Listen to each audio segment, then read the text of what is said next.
Chapitre 36. Ici se termine ce que j'ai appelé le journal du bord, si heureusement sauvé du naufrage. Je reprends mon récit comme devant. Ce qui se passa au choc du radeau contre les écueils de la côte, je ne saurais le dire.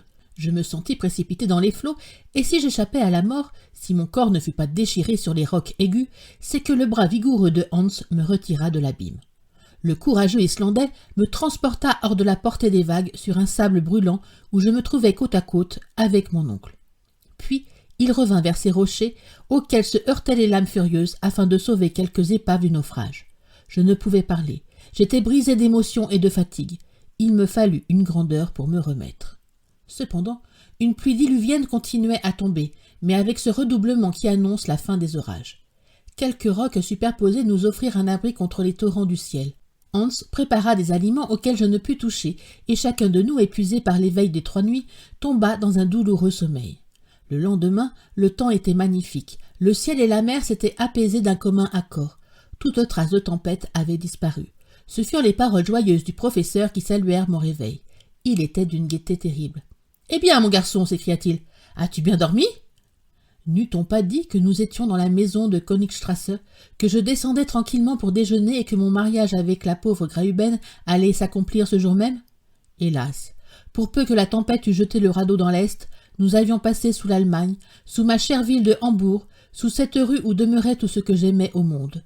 Alors, 40 lieues m'en séparaient à peine, mais 40 lieues verticales d'un mur de granit et en réalité, plus de 1000 lieues à franchir. Toutes ces douloureuses réflexions traversèrent rapidement mon esprit avant que je ne répondisse à la question de mon oncle. « Ah, ça, répéta-t-il, tu ne veux pas me dire si tu as bien dormi ?»« Très bien, répondis-je.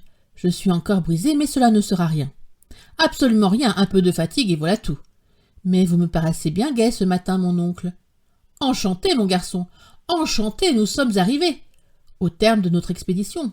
Non, mais au bout de cette mer qui n'en finissait pas, nous allons reprendre maintenant la voie de terre et nous enfoncer véritablement dans les entrailles du globe. Mon oncle, permettez-moi une question. Je te la permets, Axel. Et le retour? Le retour? Ah, tu penses à revenir quand on n'est même pas arrivé? Non, je veux seulement demander comment il s'effectuera. De la manière la plus simple du monde, une fois arrivé au centre du sphéroïde, où nous trouverons une route nouvelle pour remonter à sa surface, où nous reviendrons tout bourgeoisement par le chemin déjà parcouru. J'aime à penser qu'il ne se fermera pas derrière nous. Alors il faudra remettre le radeau en bon état, nécessairement. Mais les provisions en restent-il assez pour accomplir toutes ces grandes choses? Oui, certes, Hans est un garçon habile, et je suis sûr qu'il a sauvé la plus grande partie de la cargaison. Allons nous en assurer d'ailleurs. Nous quittâmes cette grotte ouverte à toutes les brises. J'avais un espoir qui était en même temps une crainte. Il me semblait impossible que le terrible abordage du radeau n'eût pas anéanti tout ce qu'il portait. Je me trompais. À mon arrivée sur le rivage, j'aperçus Hans au milieu d'une foule d'objets rangés avec ordre. Mon oncle lui serra la main avec un vif sentiment de reconnaissance. Cet homme, d'un dévouement surhumain, dont on ne trouverait peut-être pas d'autre exemple, avait travaillé pendant que nous dormions et sauvé les objets les plus précieux au péril de sa vie. Ce n'est pas que nous n'eussions fait des pertes assez sensibles, nos armes par exemple, mais enfin on pouvait s'en passer. La provision de poudre était demeurée intacte, après avoir failli sauter pendant la tempête. « Eh bien, s'écria le professeur, puisque les fusils manquent, nous en serons quittes pour ne pas chasser. »« Bon, mais les instruments ? » ?»« Voilà le manomètre, le plus utile de tous, et pour lequel j'aurais donné les autres. Avec lui, je puis calculer la profondeur et savoir quand nous aurons atteint le centre. Sans lui, nous risquerions d'aller au-delà et de ressortir par les antipodes. » Cette gaieté était féroce. « Mais la boussole, demandai-je. La voici sur ce rocher en parfait état, ainsi que le chronomètre et les thermomètres.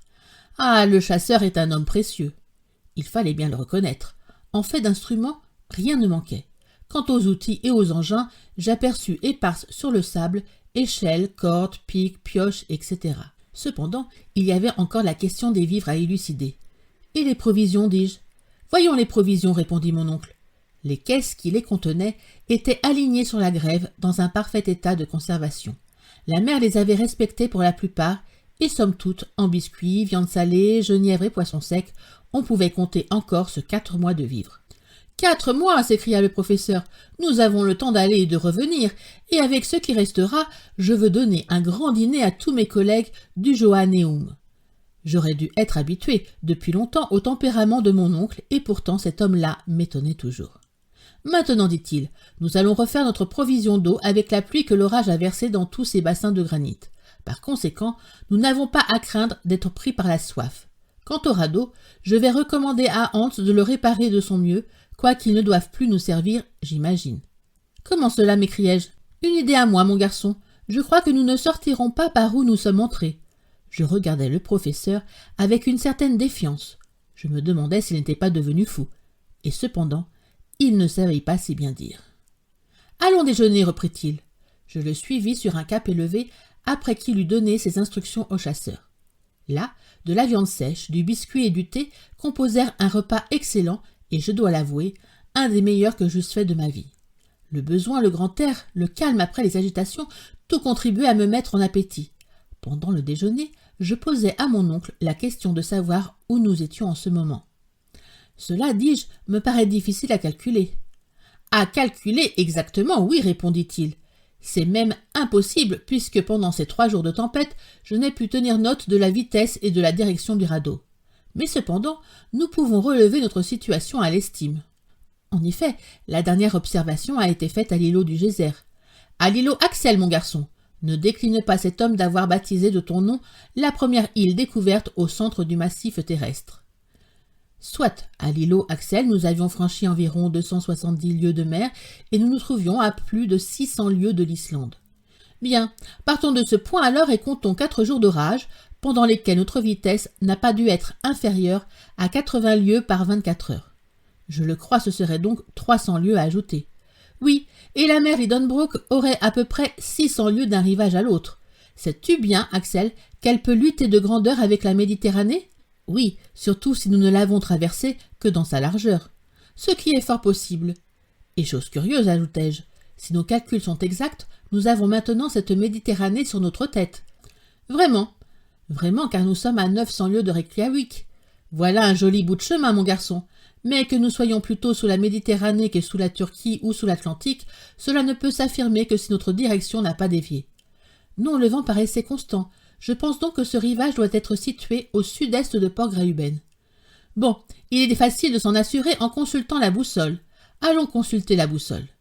Le professeur se dirigea vers le rocher sur lequel Hans avait déposé les instruments. Il était gai, allègre, il se frottait les mains, il prenait des pouces. Un vrai jeune homme. Je le suivis assez curieux de savoir si je ne me trompais pas dans mon estime. Arrivé au rocher, mon oncle prit le compas, le posa horizontalement et observa l'aiguille, qui, après avoir oscillé, s'arrêta dans une position fixe sous l'influence magnétique.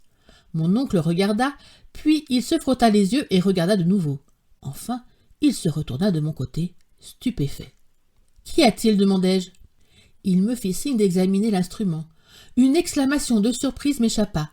La fleur de l'aiguille marquait le nord, là où nous supposions le midi. Elle se tournait vers la grève au lieu de montrer la pleine mer. Je remuai la boussole, je l'examinai. Elle était en parfait état. Quelque position que l'on fit prendre à l'aiguille, celle-ci reprenait obstinément cette direction inattendue.